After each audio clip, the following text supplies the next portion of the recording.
இன்னைக்கு நான் இங்கே ஒரு அரசியல் கட்சி தலைவர் மகளா, அரசியல் கட்சி நிர்வாகியா பேச வரல. ஒரு மகளா, ஒரு வன்னிய சமூகத்து தமிழச்சியா, மனசு முழுக்க ரணத்தோட, ஆனா அதே சமயம் மனசு முழுக்க ஒரு வைராக்கியத்தோட உங்க முன்னாடி வந்து நான் கேட்டு நிக்கிறேன். இன்னைக்கு காலையில அப்பாவை பார்த்தேன். அந்த மனுஷன் முகத்துல எந்த மனுஷன் சிங்கமாக கர்ஜித்தாரோ, எந்த மனுஷன் இந்த தமிழ்நாட்டு அரசிலேயே 40 வருஷமா ஒரு கலக்கு கலக்கினாரோ, அந்த மனுஷன் கண்ணுல இன்னைக்கு ஒரு வலி தெரிஞ்சுது. எத்தனையோ பொதுக்குழுவை அவர் நடத்தியிருக்கார். ஆனா இன்னைக்கு அந்த வலி உடம்பு வலி இல்லை. தான் பெத்த பிள்ளையே, தன் மாரோடு அணைச்ச வளர்த்த பிள்ளைகளே சுயநலத்துக்காக தன்னை முதுகுல குத்தனதால வந்த அந்த ஏமாற்றத்தின் வலி அது. கடந்த சில மாசமா என்ன நடக்குதுன்னு நீங்க எல்லாம் பார்த்துட்டு தான் இருக்கீங்க. ஐயாவை அசிங்கப்படுத்துறாங்க, அவமானப்படுத்துறாங்க, கேவலமா பேசுறாங்க. ஐயா பேர்ல இருக்கிற கட்சியை ஐயா கிட்ட இருந்தே பிடுங்குறாங்க. இதையெல்லாம் பார்த்துட்டு இனியும் நான் சும்மா இருந்தா நான் அவருக்கு பிறந்த ஒரு நல்ல மகளே இல்லை.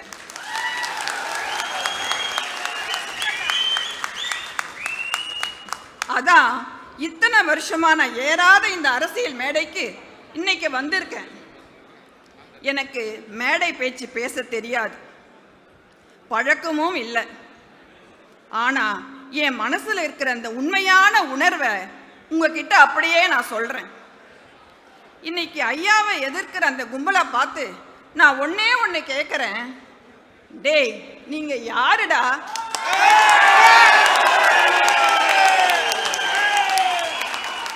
உங்களுக்கு என்னடா தகுதி இருக்கு ஐயாவை கேள்வி கேட்க? இன்னைக்கு கோட்டு சூட்டு போட்டுக்கிட்டு கார்ல வந்து இறங்குங்கிறீங்களே தம்பி அன்புமணி, அந்த கோட்டு சூட்டு யாரு கொடுத்தது? நீங்க படிச்சு வாங்கின அந்த டாக்டர் பட்டம், அந்த கார் யார் கொடுத்தது? அந்த எம்பி பதவி, அந்த மந்திரி பதவி, அந்த ராஜ்யசபா சீட்டு, இது எல்லாம் உழைச்சி வாங்கினீங்களா?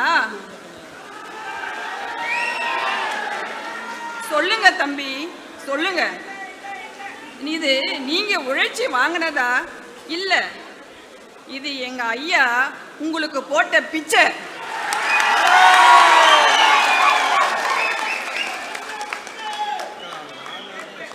இத்தனை வருஷம் நீங்க ஐயா உழைப்புல சுகமா வாழ்ந்தீங்க. ஆனா ஐயா 96,000 கிராமம் யோசிச்சு பாருங்க.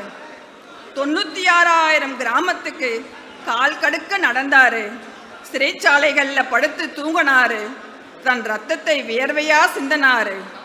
எதுக்கு? தான் பையன் ஏசி ரூம்ல உட்காரணுன்றதுக்காகவா? இல்லவே இல்லை. என் வன்னிய சமூகத்து பிள்ளைகள் படிக்கணும், வேலைக்கு போகணும், அதிகாரத்துக்கு வரணும் அப்படின்றதுக்காகத்தான். ஆனா தம்பி அன்புமணி என்ன செஞ்சார்?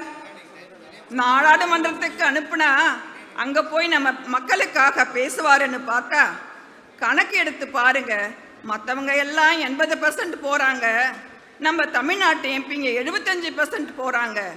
ஆனா அன்புமணி தம்பி வெறும் 15% தான் போறாரு. இதுக்கு பேரு தான் தலைவரா? இதுக்கு பேரு தான் உழைப்பா? இதுக்கு பேரு தான் பொறுப்பா? ஐயா பேரை சொல்லி பதவி வாங்கிறது, அப்புறம் ஐயாவையே தூக்கி எறியறது, இதுக்கு பேரு அரசியல் இல்லை தம்பி. இதுக்கு பேரு பச்சை துரோகம். இதுக்கு பேரு சுயநலம். இதுக்கு பேரு பேராசை. இன்னைக்கு சில பேர் கிளம்பி இருக்காங்க, சின்னையா தான் இனிமே எல்லாம்னு.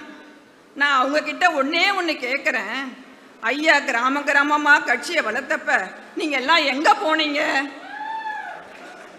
நம்ம மாம்பழம் சின்னம் போனப்ப நீங்க என்ன பண்ணீங்க? நம்ம கட்சி அங்கீகார ரத்து ஆனப்ப நீங்க என்ன கிழிச்சீங்க? கட்சியை கண்டுக்காம நான் தான் தலைவர்னு சொன்னா ஏத்துக்குவோமா? கட்சியை கண்டுக்காம சுயநலமா இருந்துட்டு இப்போ நான் தான் தலைவர்னு சொன்னா ஏத்துக்குவோமா? வாங்கடா, மறுபடியும் மக்கள் கிட்ட போவோம், மறுபடியும் பழைய மாதிரி போராடுவோம், நம்ம அரசியல் மக்களுக்கான அரசியல் என்பதில் உறுதியாவோம்னு ஐயா கூப்பிடுறாரு. அதுக்கு இவங்க சொல்றாங்க, ஐயோ ஐயாவுக்கு பைத்தியம் பிடிச்சிருச்சுன்னு. ஆமாங்க, அவருக்கு பைத்தியம் தான் பிடிச்சிருக்கு. மக்கள் மேல பைத்தியம், இந்த மண் மேல பைத்தியம். ஐயாங்கிறது வெறும் பேர் இல்லை, ஐயாங்கிறது இந்த பாட்டாளி மக்கள் கட்சியுடைய ஆன்மா. ஐயாங்கிறது இந்த பாட்டாளி மக்கள் கட்சியுடைய உயிர். ஐயா எடுத்துக்கிட்டு உயிரை எடுத்துட்டு உடம்பு நடமாட முடியுமா? ஐயா இல்லாத இந்த பாமக பிணத்துக்கு சமம்.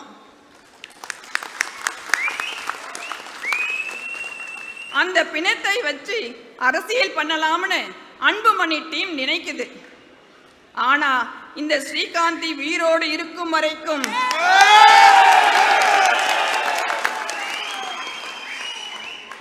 இங்க இருக்கிற லட்சக்கணக்கான தொண்டர்கள் உசுறு இருக்கிற வரைக்கும் அது நடக்கவே நடக்காது. சொந்தங்களே, கலங்காதீங்க, நடக்கிறதையெல்லாம் பார்த்து பயப்படாதீங்க. இதையெல்லாம் ஒரு நல்ல சகுனமா தான் நான் பார்க்கிறேன். ஏன் தெரியுமா? நம்ம கட்சி இத்தனை நாளா பிடிச்சிருந்த பீடையெல்லாம் தானா கழிஞ்சு போயிடுச்சு. துரோகிகள் எல்லாம் போயிட்டாங்க, சுயநலவாதிகளும் போயிட்டாங்க. இப்போ ஐயா கிட்ட மிச்சம் இருக்கிறது யாரு? உண்மையான விசுவாசிகள், கலப்படமில்லாத தங்கம் நீங்கள் தான். இனிமே பாருங்க, ஐயாவோட ஆட்டத்தை இனிமேதான் பார்க்க போறீங்க. 2026 தேர்தல் வருது, இன்னும் 5 மாசம் தான் இருக்கு. இந்த தேர்தலில் பாமக ஒரு சாதாரண கட்சியாக இருக்கக்கூடாது, ஒரு தவிர்க்க முடியாத சக்தியா மாறணும். நமக்குன்னு ஒரு மரியாதை வேணும். நம் சமூகத்தோட நோக்கங்கள் எண்ணங்கள் நிறைவேறணும்னா சும்மா வெளியே இருந்து ஆதரவு தர்றது பத்தாது. ஒரு ஆட்சி மாற்றம் வேண்டும், அந்த ஆட்சியில நமக்கு பங்கு வேணும். ஐயா வியூகம் வகுத்துட்டாரு. யார் கூட கூட்டணி, யாருக்கு சீட்டு, எப்படி ஜெயிக்கணும்னு ஐயாவுக்கு தெரியும். இனிமே குறுக்க பேச யாருமே கிடையாது, காலை வாரிவிடவும் யாரும் இல்லை. நான் சொல்றேன், எழுதி வச்சுக்கோங்க. வரப்போற எலெக்ஷன்ல குறைஞ்சது 25 எம்எல்ஏக்களோட நம்ம ஐயா சட்டசபைக்குள்ள நுழைவார். நம்ம இழந்த சின்னம் அந்த மாம்பழம் மீண்டும் நம் கைக்கு வரும். கடைசியா ஒன்னே ஒன்று சொல்றேன், தம்பி அன்புமணிக்கு அதிகாரம் வேணும்னா அவர் தனியா கட்சி ஆரம்பிச்சு போகட்டும். ஆனா இது ஐயா கட்டின கோட்டை, இங்கு ஐயாதான் ராஜா, நீங்க எல்லாரும் தான் மந்திரிங்க.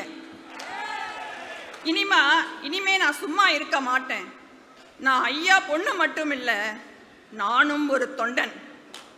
ஊர் ஊரா வருவேன், வீடு வீடா வருவேன். நீங்க எல்லோரும் என் கூட வருவீங்களா? ஐயா கண்ணுல ஆனந்த கண்ணீரை வரவழைக்க தயாரா? அப்படின்னா ஒரு உறுதி எடுப்போம். துரோகத்தை வீழ்த்துவோம், ஐயாவின் கரத்தை வலுப்படுத்துவோம். 2026 கோட்டையை பிடிப்போம். ஐயாவுக்கு உரிமையான ஐயா வளர்த்தெடுத்த பாமக என்ற மாபெரும் இயக்கத்தை 2ஆக்கி களவாடிக்கிட்டு போன நீங்க யாரோட உரிமையை மீட்க போறீங்க?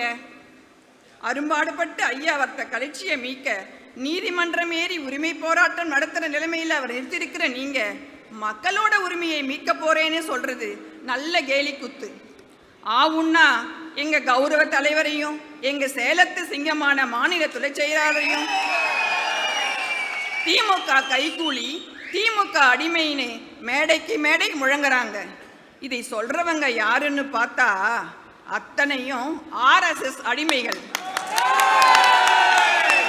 பேசுவார் பேசட்டும், ஏசுவார் ஏசட்டும், நம்மோடு ஐயா இருக்கிறார், அனைத்தையும் அவர் பார்த்து கொள்வார். நன்றி, வணக்கம்.